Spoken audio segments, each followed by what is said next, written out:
And of those 15,000 people, they only drew randomly 326. So they really cut down their applicant pool. And that was just based off random luck. And then after that, they'll interview who maybe did a good job. And we can see some people taking a break here. We can give them a wave.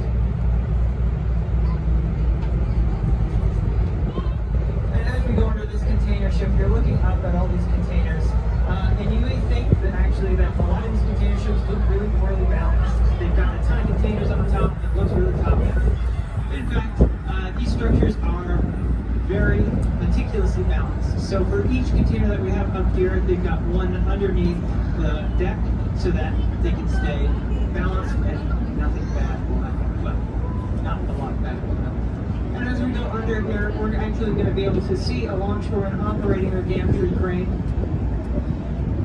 You can see how they're hunched over looking down at the box. These longshoremen load a container every 1 to 2 minutes. So that means they're loading about 30 containers in an hour.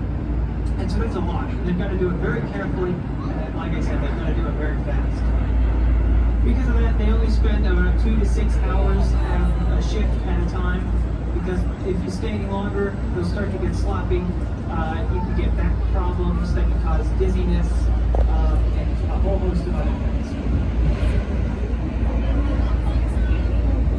And as we look at these containers here on the right, some of you may be wondering, how do they stay on, or do they always stay on perfectly? And the answer is no. Sometimes, occasionally, a container will fall off the ship in heavy weather. It's very rare, but because there's so much shipping around the world, they estimate that there are about 1,500 containers that fall per year. And one of these containers in the 90s was actually very fortunate. Where the containers fell, they went all the way down to the bottom, and when it hit the bottom, it cracked, and out of this container flew 2,000 rubber ducks that floated all the way up to the top.